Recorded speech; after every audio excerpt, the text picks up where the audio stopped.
Eu pretendo falar, como a Thaís já adiantou, sobre o tema dos precedentes. Especificamente, eu gostaria de responder a uma pergunta. Apenas uma pergunta durante os próximos 40 minutos que eu tenho para expor o tema. A questão é saber se nós temos que encarar o precedente como uma norma jurídica e, portanto, obviamente, como algo vinculante, ou se, de outro lado, o precedente tem apenas valor persuasivo na ordem jurídica brasileira. E a questão que se coloca a partir daí não é uma questão de somenos importância. Na verdade, o Supremo Tribunal Federal, a título de introdução, vem dando provas do que não se deve fazer a respeito do tema dos precedentes. Eu pretendo tratar deste tema basicamente em três grandes partes. Em primeiro lugar, situar o tema do precedente desde o ponto de vista da teoria do direito. Precedente não é um tema de processo civil. Nada obstante, nós possamos trabalhar com o precedente, com as técnicas do precedente, em termos de distinções, em termos de superação, do ponto de vista da justificação das decisões e da argumentação que a gente desenvolve nas nossas postulações, rigorosamente o tema do precedente é um tema da teoria do direito. E, portanto, a primeira coisa que nós temos que fazer é situar este tema no local apropriado. É a primeira tarefa que eu me proponho a fazer. A segunda parte da minha exposição diz respeito à maneira como nós devemos encarar o que significa interpretar o direito. Porque, ao fim e ao cabo, o que nós fazemos como advogados é propor interpretações possíveis a textos. O que os juízes fazem é decidir a respeito do significado de textos. A minha pergunta, portanto, é: como chegamos a essa compreensão do tema? O ensaio da minha resposta é: o Código de Processo Civil evidencia hoje, nos artigos 489, 926 e 927, uma resposta de atualização. Uma atualização do discurso do processo civil diante da evolução da teoria da interpretação ao longo do século XX.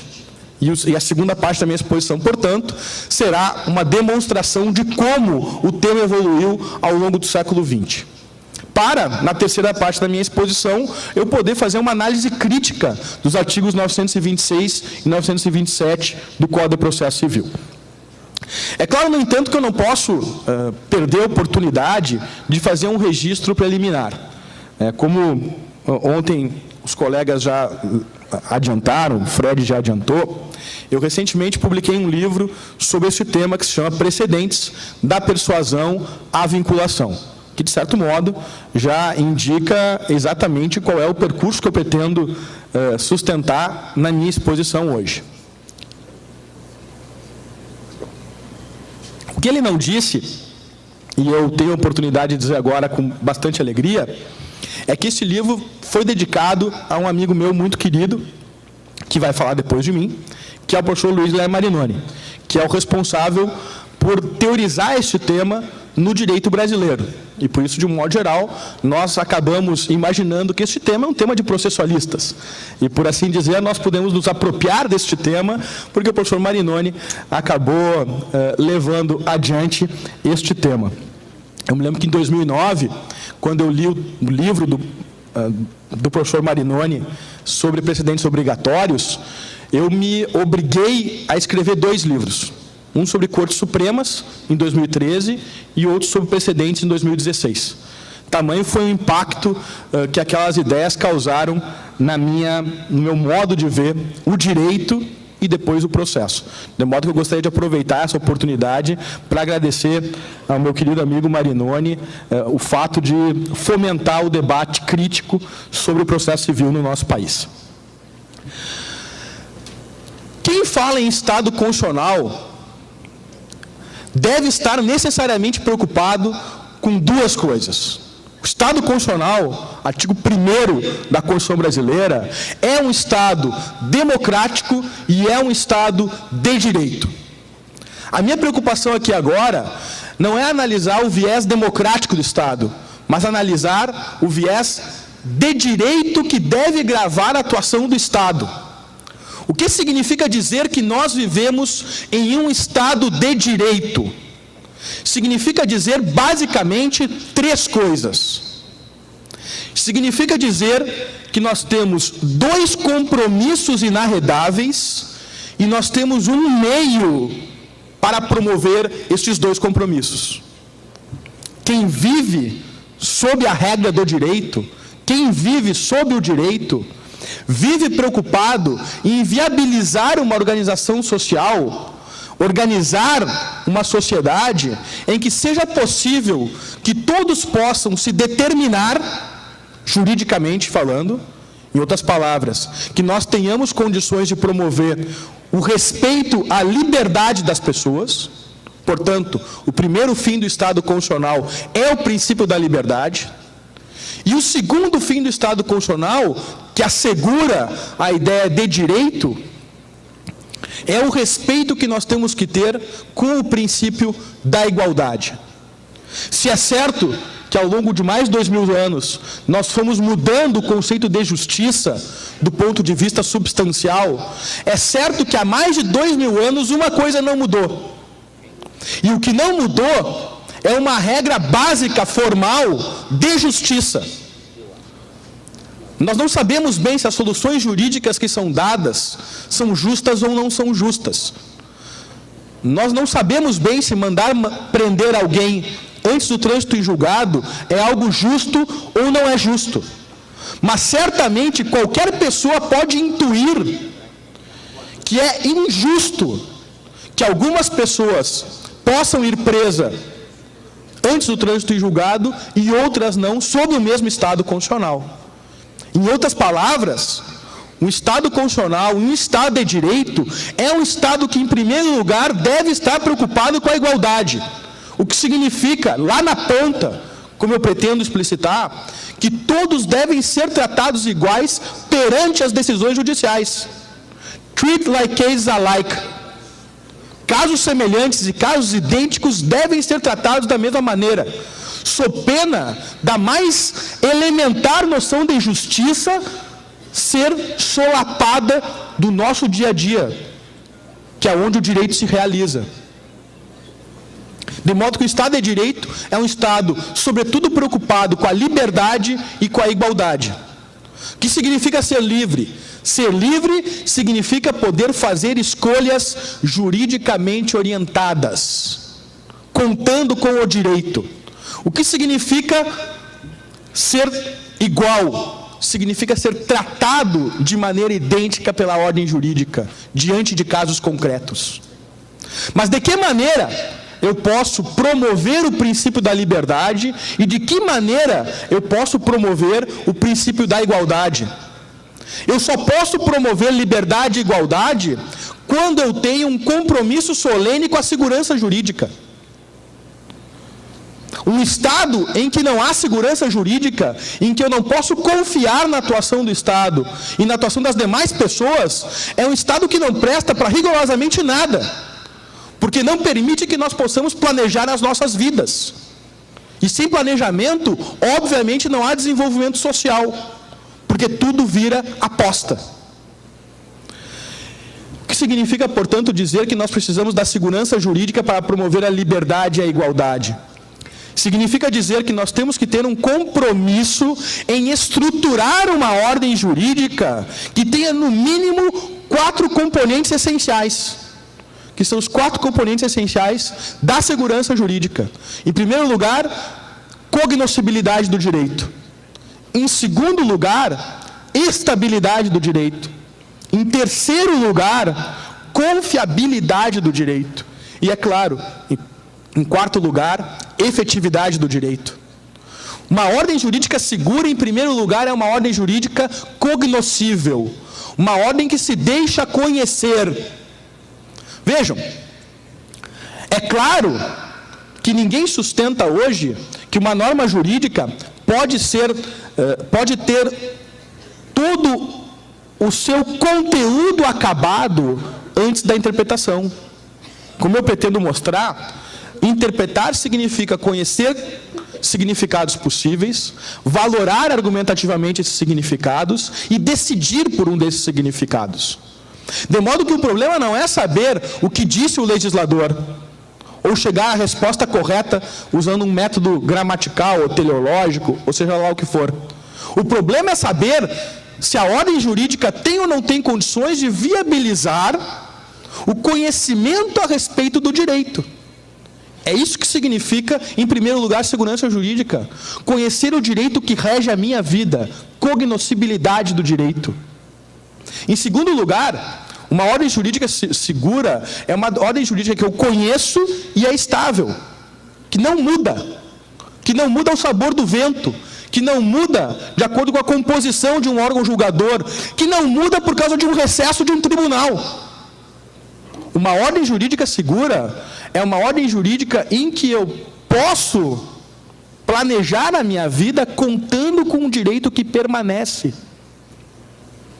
Ordem jurídica estável.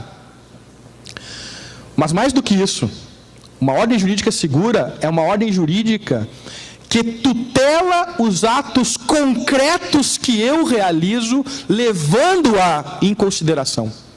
Ou seja, é uma ordem jurídica preocupada com a confiança legítima que as pessoas depositam, levando em consideração um direito que elas conhecem e é estável.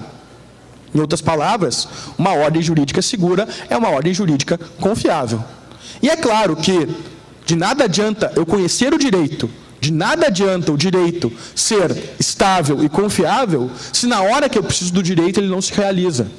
Daí a razão pela qual a efetividade participa do núcleo duro da ideia de segurança jurídica. Qual é a ligação entre igualdade, liberdade e segurança? É uma ligação não menos do que radical. Por que não menos que radical?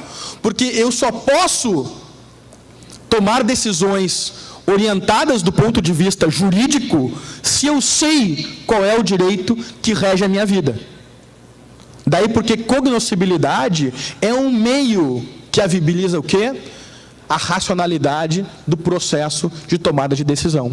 Se eu quero ou não quero contratar uma pessoa, se eu devo ou não devo recolher um tributo, se eu me submeto ou não me submeto a determinada exigência legal, para que eu possa decidir empreender, para que eu possa decidir praticar atos, eu preciso, em primeiro lugar, escolher. E eu preciso escolher levando em consideração o direito.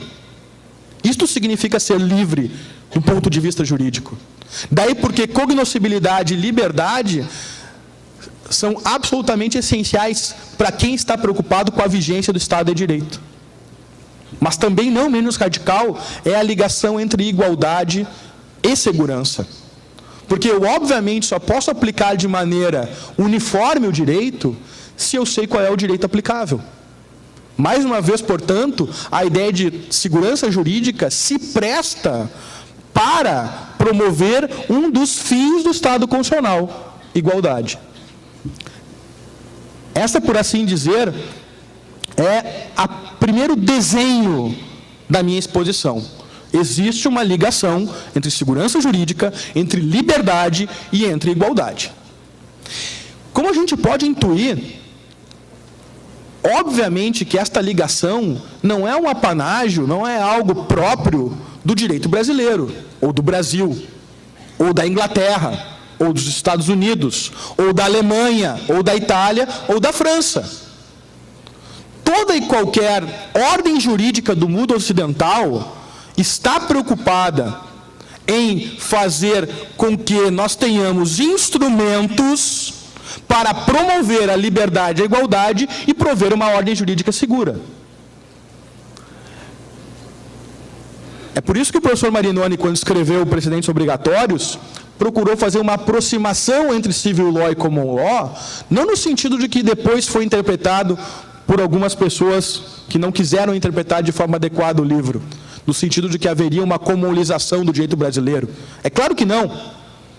É apenas no sentido de que existem as mesmas preocupações no common law e E no civil law, segurança jurídica, igualdade e liberdade.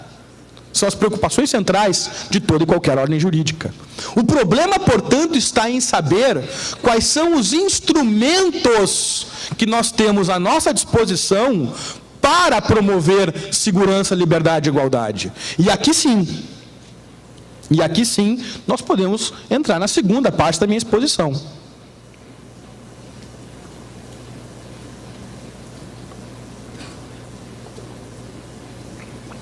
E aqui é algo curioso, porque, na verdade, e essa é a primeira informação que deve ser levada em conta, e aqui nós temos algo curioso. Porque quem quer que leia hoje livros de common law, vai perceber muito claramente que o grande debate dos teóricos do direito do common law é saber um common law num mundo em que existe direito escrito, ou como diria Guido Calabrese, em 83, a common law for the age of statutes, ou seja, um common law para a idade em que eu tenho lei escrita nos Estados Unidos, porque os Estados Unidos têm mais lei escrita que o Brasil. De outro lado, na França, os nossos colegas teóricos já não falam mais em jurisprudência ou em princípio da legalidade.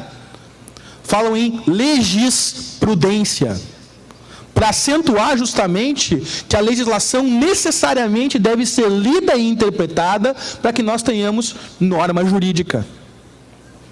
Então, em primeiro lugar, é preciso desmistificar as coisas. Tanto no civil law como no common law, hoje nós temos um movimento em que nós nos preocupamos com lei e precedente. E o problema não é saber se a lei ou o precedente que está em vigor. O problema é saber qual é a relação que se estabelece entre a lei e o precedente. Porque ambos instrumentos são instrumentos concorrentes para promover segurança jurídica, liberdade e igualdade.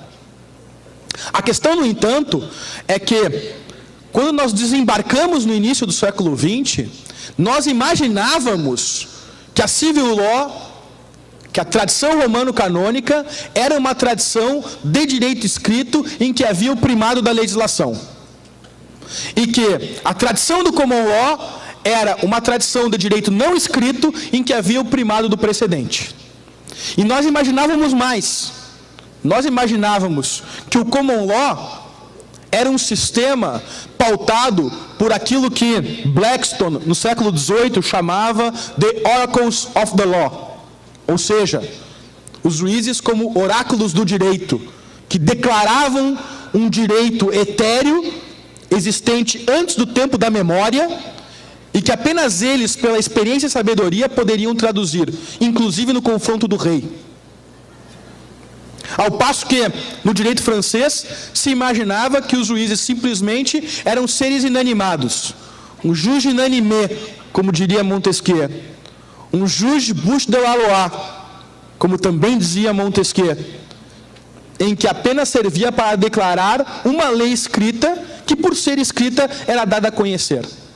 Mas, na verdade, tanto o precedente compreendido nesses termos, The Oracles of the Law, como o juiz compreendido nestes termos, bouche de la loi, não passavam de figuras mitológicas.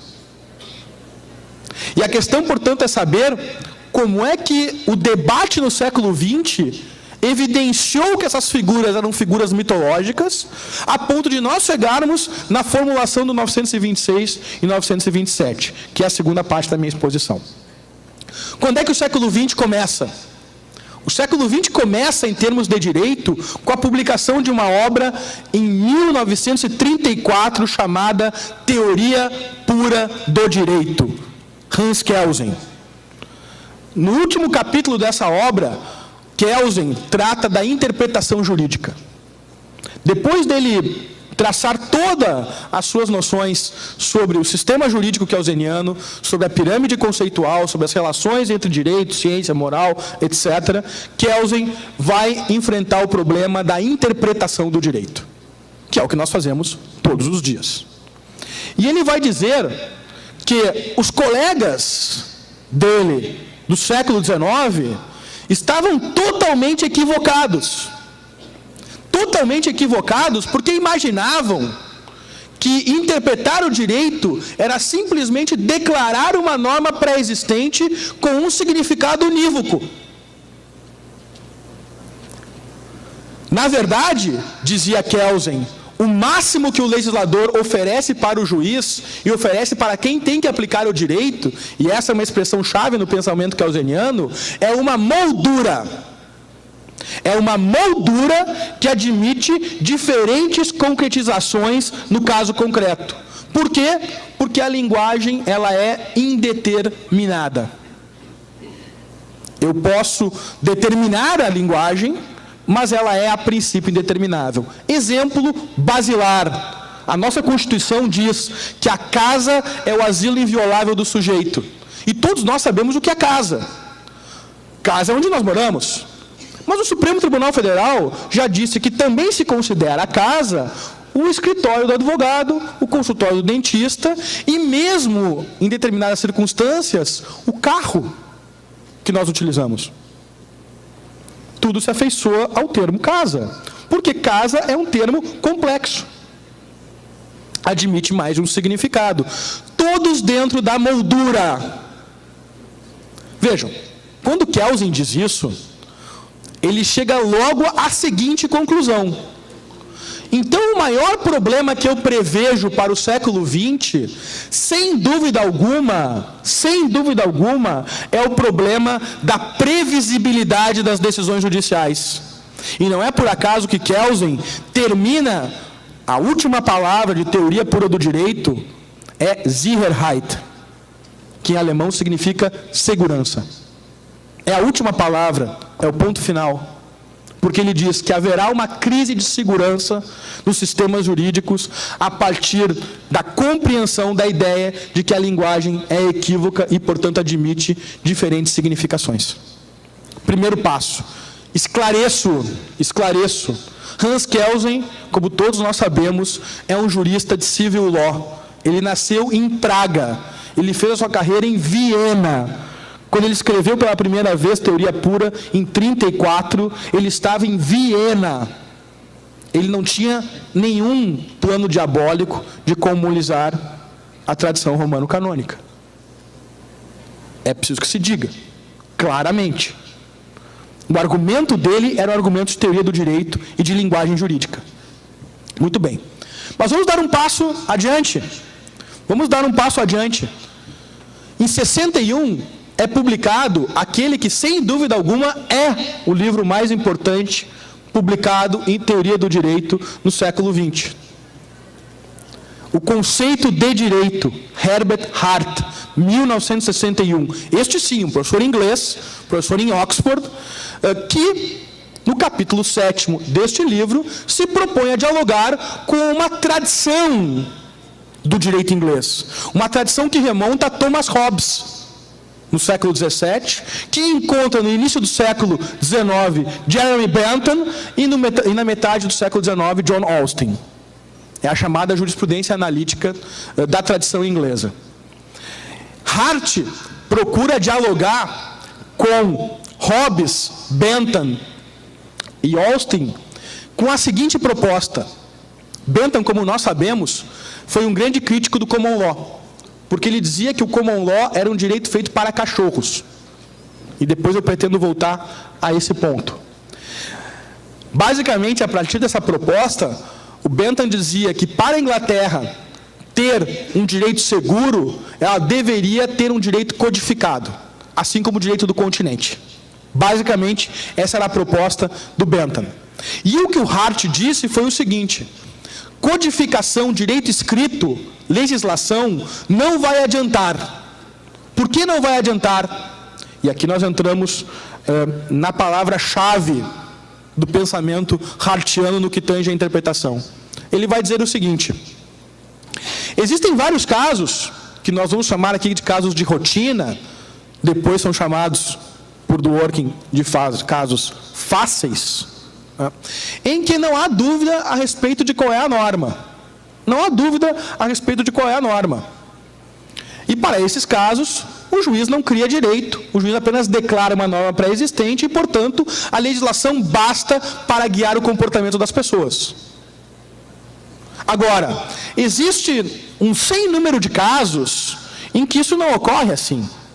Existe um sem número de casos que não são casos de rotina, em que eu não tenho uma previsão no precedente ou na legislação. O lawgiver não me deu uma solução prévia para o caso, seja no precedente, seja na legislação.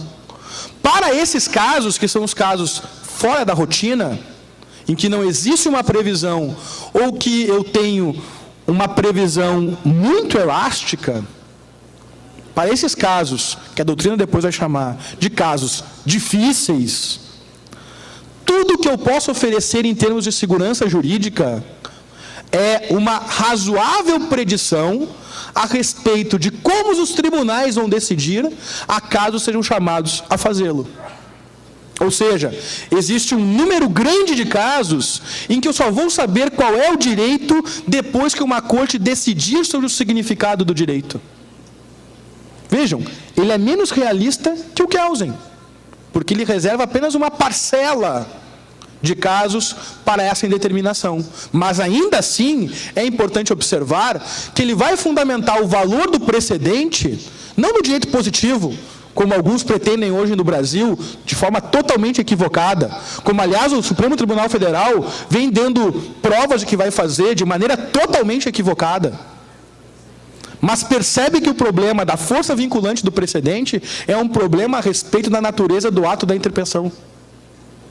O que significa jurisdicionar, interpretar e aplicar o direito. E é claro, logo em seguida, em 1980, a comunidade da tradição romano-canônica já consegue perceber que o problema todo da interpretação é o problema-chave para que nós tenhamos um império do direito. Não por acaso, em 1980, é publicada uma obra-chave chamada Interpretação da Lei, de um autor chamado Giovanni Tarello, em que ele vai dizer claramente, circundado por uma série de estudos anteriores, de que, rigorosamente, nós juristas, nós não interpretamos normas, nós interpretamos textos. As normas são o resultado da minha interpretação. Este ponto é da mais alta importância. Nós não interpretamos normas, nós interpretamos textos. As normas são o resultado da minha interpretação. Ou seja, texto e norma não se confundem. No século XIX, eu imaginava que o texto e a norma se confundiam. E por isso eu interpretava normas, que tinham um significado que foi lá posto pelo legislador. Hoje, eu interpreto textos, porque o texto não é igual à norma. Mas por que o texto não é igual à norma? O texto não é igual à norma porque o texto é equívoco, e as normas são vagas. Os textos são equívocos porque são complexos, admitem mais de um significado concorrente, porque são ambíguos, admitem um significado ou outro significado. Por exemplo, a palavra faturamento. Os textos são equívocos porque eles padecem de problemas de implicabilidade. Dignidade da pessoa humana implica direito à felicidade? Os textos são equívocos porque têm problemas de abarcabilidade. O rol do artigo 1015 do agravo de instrumento é taxativo. Muito bem, mas isso significa que ele é infenso à interpretação analógica? É claro que não. Porque não é um problema de taxatividade, é um problema de natureza da linguagem. E as normas são vagas porque elas não têm um crachazinho dizendo aonde elas se aplicam. As normas são vagas porque eu não tenho a extensão pré-determinada do suporte fático. Pluralidade das fontes. Isso faz com que texto e norma não se confundam. A norma, portanto, é o resultado da interpretação. Não por acaso, e aqui eu termino a segunda parte da minha exposição, não por acaso, em 91 e em 97, são publicados 2 livros que foram capitaneados por Neil McCormick, um professor de Edimburgo, e por Bob Summers, um professor americano, em que basicamente se chega à seguinte conclusão: interpretando leis e interpretando precedentes. Interpreting statutes, interpreting precedents. Porque o que interessa não é o statute ou o precedente. O que interessa é o ato de interpretar. Porque o ato de interpretar é que vai otorgar sentido ao direito. Portanto, quem estiver preocupado em saber qual é o significado do direito, obviamente não pode apenas olhar para o texto. Tem que olhar para onde? Tem que olhar para a interpretação que é dada a ele às Cortes Supremas. Bom, aqui eu poderia iniciar a minha exposição falando sobre por que as Cortes Supremas é que devem dar a última palavra sobre o significado do direito. E por que o incidente de resolução de demandas repetitivas e por que o incidente de assunção de competência possuem função de uniformidade e não de unidade. Por que o incidente deve ser lido como uma ação coletiva embutida numa ação individual e não como um meio de fazer precedentes? Mas aí eu estaria adentrando na palestra do meu querido amigo e mestre Luiz Léo Marinoni, de modo que eu não vou fazer isso. Eu vou concluir a minha exposição, terceira parte da minha conclusão, nos 7 minutos que me restam, Thaís, fazendo agora a seguinte pergunta. O artigo 926 diz: os tribunais têm o dever de prover segurança jurídica.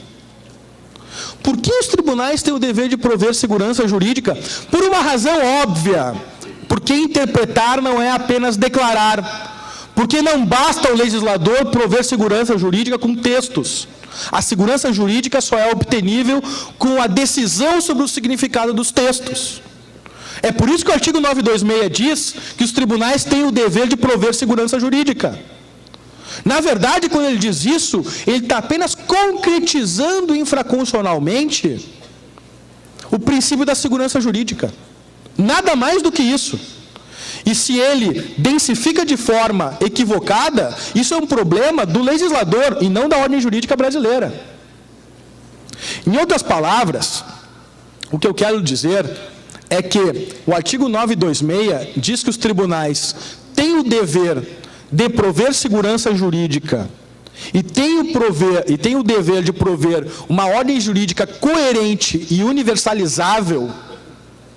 Em outras palavras, tem o dever de prover unidade ao direito, não como uma liberalidade do legislador.